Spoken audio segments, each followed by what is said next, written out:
Hello again, I'm back for another update. Today is Friday. I think it's October 18th, 2024. On a bike ride, viewing the fall colors emerging, heading to Covington, but taking a different way. Coming off of Route 18 to another road.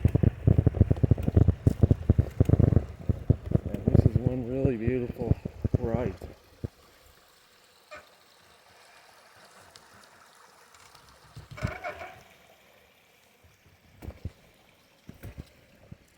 And on the right hand side is Stroyver's Run Wilderness. It's a huge wilderness area, no trails in it. And this road forms the border with it.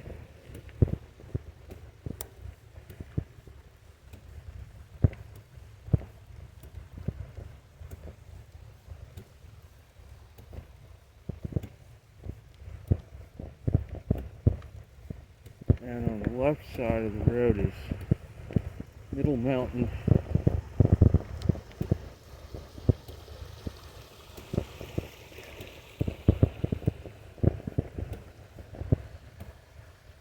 And I'm pedaling uphill right now.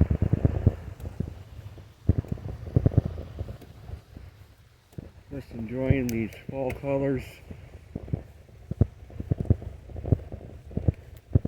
We probably will be reaching peak color here within the next week, as we had frost this morning and pretty much all the nights have been very cold lately, so the leaves are going to go fast from this point.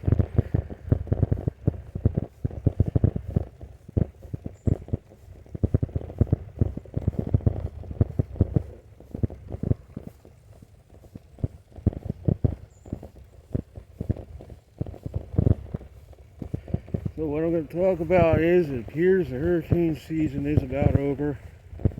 I know there's talk of a potential storm in November, but that's really a long shot, I think. Because most of the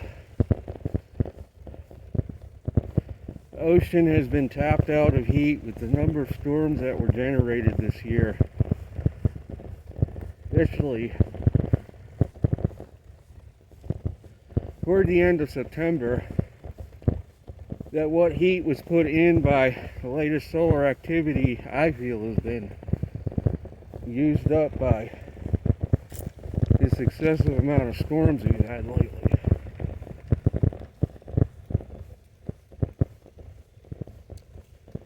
As I touched on yesterday,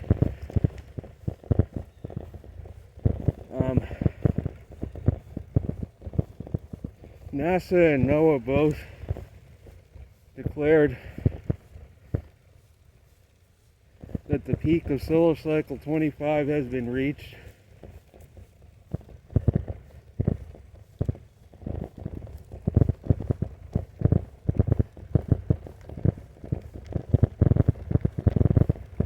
It is pretty obvious. The northern hemisphere again is, yeah, we got one group, some spots that kind of popped up the last few days.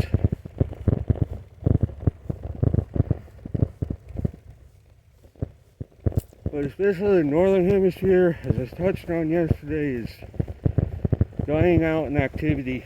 Southern is still going. There's a reason why our counts are remaining above 100. Most, about every day.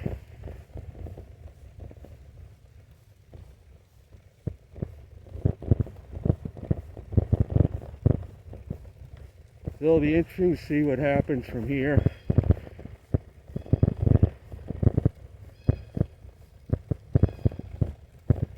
And I said yesterday there were 6 consecutive cycles that were below the 11 years. It was actually one cycle, number 20, which went went 137 months, which exceeded the 11 years by 5 months.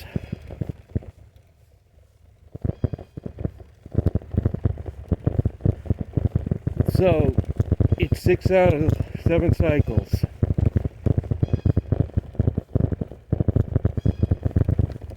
That were below the 11 years.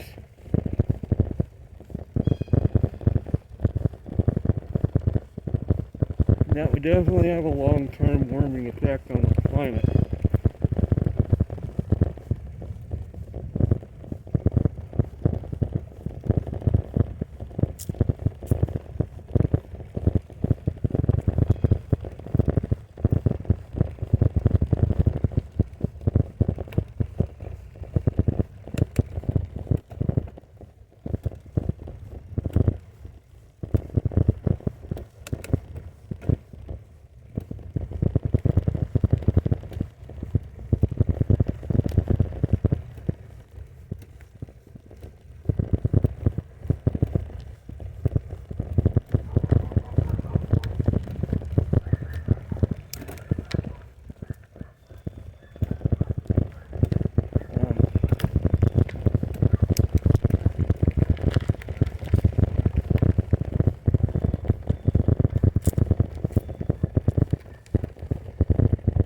Still going uphill here.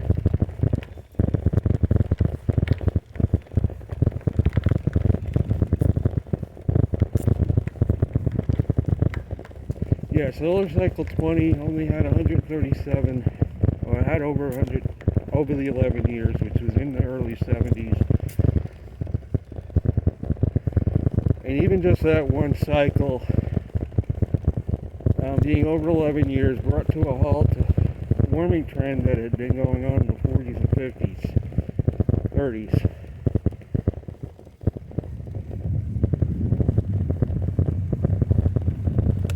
Look at that tree, that is just gorgeous.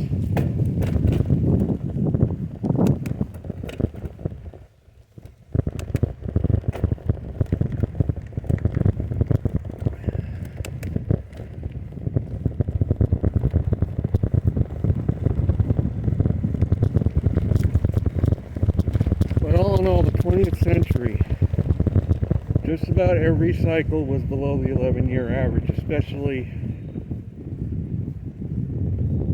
in the latter 3/4 of that century. Again, the only one that wasn't was solar cycle 20. So we had 60 years, 70 years of heightened solar activity overall, which brought about a very stable climate. Not many extremes, and for the most part, warmer than average most of the time, except for the 70s, 60s perhaps.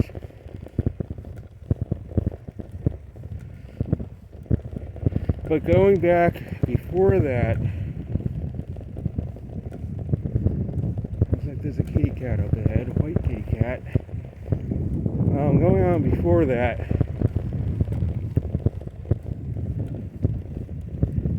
there was much less consistency in the solar cycles, much more variability. We had some solar cycles that were extremely strong, we had others that were extremely weak. So there was much more variability in the weather patterns. But the 20th century featured 6 straight cycles where the months over 100 sunspots outnumbered significantly the months with less than 50, and most of them were shorter than the 11-year average.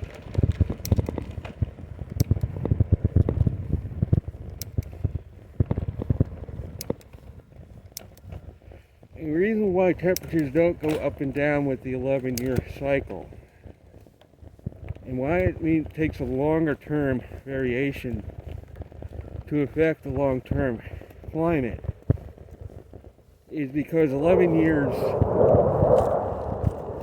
isn't enough to turn the oceans. The oceans store heat, and during the minimums, because the oceans retain heat, heat gets released from the oceans during the minimums that's been stored up and keeps the climate on an even keel.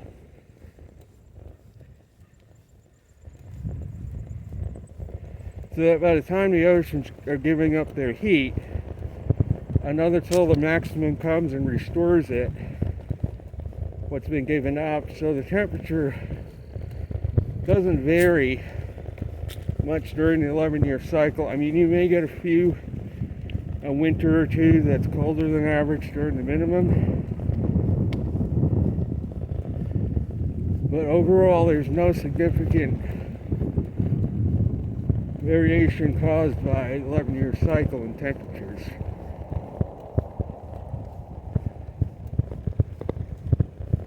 It takes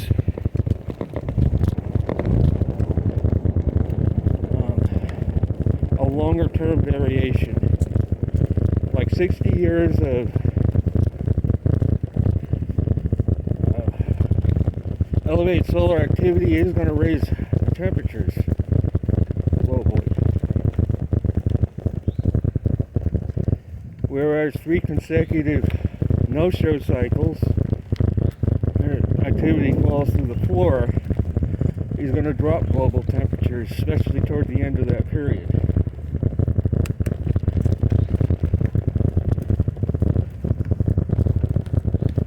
But we don't even know if the sun is behaving normally in terms of longer time, geologically speaking. We don't know if what's going on now is the way the sun normally acts, or it's an aberration.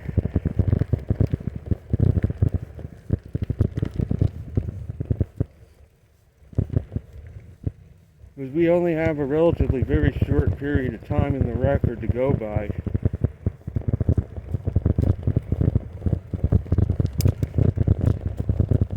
For example, what happened in western North Carolina with all of that rainfall.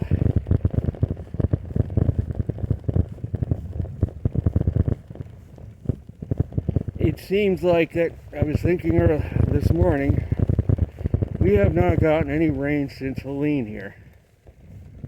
Since the remnants of Helene moved through. Since then, the weather has been bone dry for the past 3 weeks. So you think about it, all that moisture that was released out of the atmosphere, it's probably going to lead to weeks of drier than normal weather now.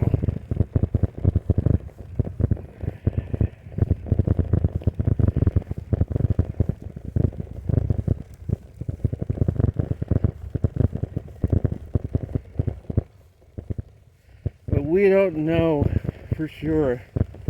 We know that the medieval warm period was warmer. We don't have reliable sunspot records going back that far to verify that it was the sun that became more active during that period, or the Roman times when it was even warmer than that. This is why the Roman Empire flourished so much. And there's reason to believe that during these periods, Arctic sea ice was not present. It was all open water up there, which created a very stable climate in the northern hemisphere. Without that ice up there, it would significantly alter the weather patterns.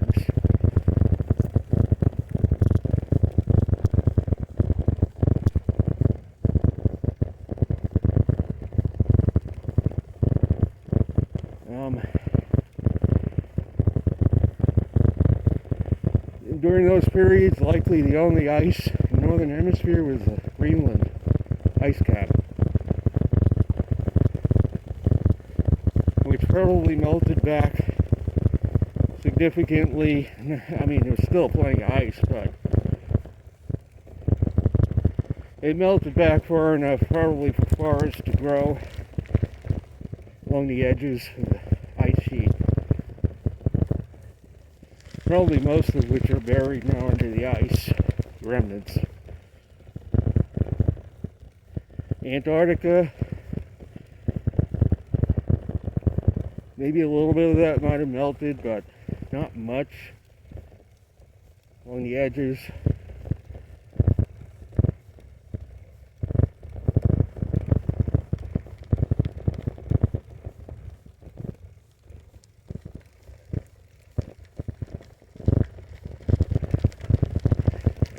And before Roman times, there was another period that was even warmer than that since the last ice age. It ended about 10,000 years ago. And scientists still can't come up with an explanation as to why the ice age occurred.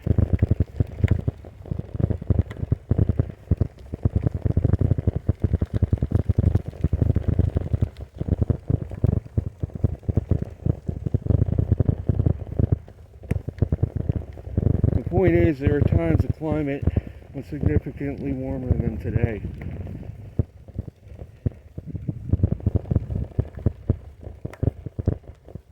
I'm now reaching the crest of this climb.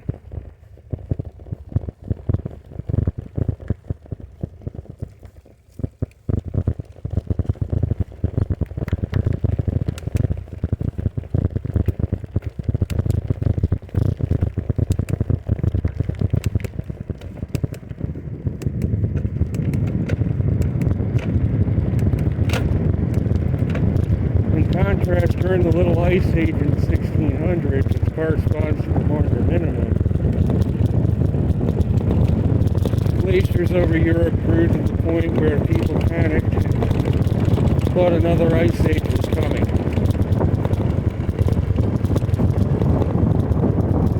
Crushing villages, advancing to the point where people were praying to God that the ice would be held back. It was still bad. In the Alps.